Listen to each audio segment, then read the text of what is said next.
നിങ്ങളുടെ favourite shows ഇനി ഒരിക്കലും മിസ്സാവില്ല. ഇപ്പോൾ C5 കാണും നിങ്ങളുടെ ഫേവറേറ്റ് ഷോ തികച്ചും സൗജന്യമായി. അത് ആനന്ദേട്ട പറഞ്ഞാൽ മതിയല്ലോ. അല്ല, താൻ പറയണം. അത് നമ്മുടെ കമ്പനി ഇപ്പോ വളരെ തകർന്ന അവസ്ഥയിലാ. കമ്പനി എങ്ങനെയെങ്കിലും രക്ഷപ്പെടണം. അതെല്ലാവരുടെയും നിലനിൽപ്പാ.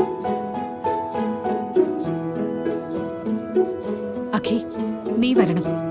കമ്പനിയുടെ ചുമതല ഏൽക്കണം. അത് പറയാനാ ഞങ്ങൾ വന്നേ.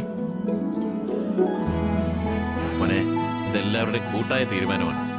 എങ്ങനെയെങ്കിലും കമ്പനിയെ നമുക്ക് കരയാൻ.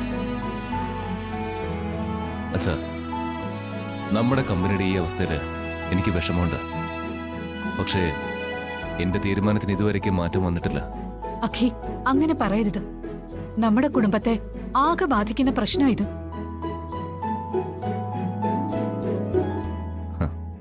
ഇത്ര നാള് ഞാൻ പറഞ്ഞത് അമ്മ ശ്യാമയെ വീട്ടിലേക്ക് വിളിച്ച ഞാനും വരുമെന്നാ. ഇപ്പൊ ഞാനത് തിരുത്തി. എനിക്കും ശ്യാമയ്ക്കും ഇനി ഞങ്ങളുടെ വഴി, അത് മതി. ഞാനും ശ്യാമയും ഒരു ബിസിനസ് തുടങ്ങുന്നതിനെ കുറിച്ചുള്ള ആലോചനയിലായിരുന്നു. എന്ത് തുടങ്ങണം, ഏത് ബിസിനസ് വേണമെന്നുള്ള കാര്യത്തില് ഇതുവരെ തീരുമാനമായില്ല. ഇപ്പോ അതിനൊരു ക്ലാരിറ്റി വന്നു.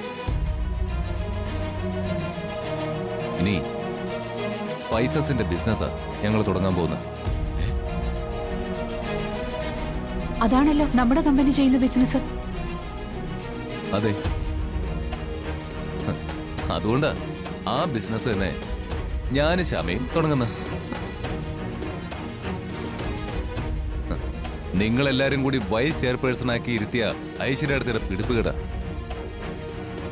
ആ കമ്പനിയുടെ തകർച്ചയ്ക്ക് കാരണം.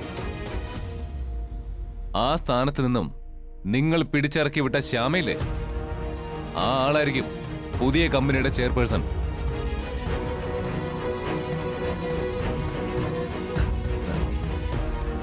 അവിടെ കമ്പനിയിലെ ഐശ്വര്യ തന്നെയാ ചെയർപേഴ്സൺ. ഞങ്ങളുടെ കമ്പനിയിൽ ആ സ്ഥാനത്ത് ശ്യാമ. ഏത് കമ്പനിയാ പുരോഗമിക്കുന്നതെന്ന് നമുക്ക് നോക്കാം. നിങ്ങൾ രണ്ടാളും കൂടി എന്നെ വെല്ലുവിളിക്കണം. അതെ, ഇതൊരു വെല്ലുവിളിയായിട്ട് തോന്നുന്നുണ്ടെങ്കിൽ അങ്ങനെ തന്നെ എടുക്കാം. ശരി, എന്നാൽ ഒടുവിൽ ആരാ ജയിക്കുന്നെന്ന് നമുക്ക് കാണാം. അതറിയാനൊന്നുമില്ല. ജയിക്കുന്നത് ഞാനും ശ്യാമയാ. ആരാ നിന്നെ കൊണ്ട് ഇതൊക്കെ പറയിക്കുന്നെന്ന് എനിക്കറിയാം.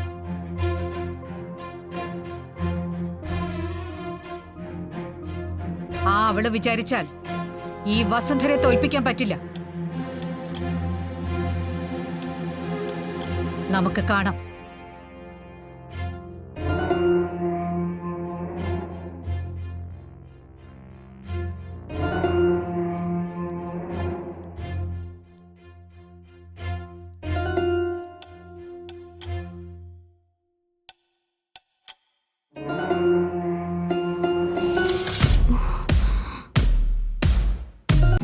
ഡൗൺലോഡ് ചെയ്യൂ C5 ആപ്പ്. കാണൂ എല്ലാ എപ്പിസോഡുകളും സൗജന്യമായി.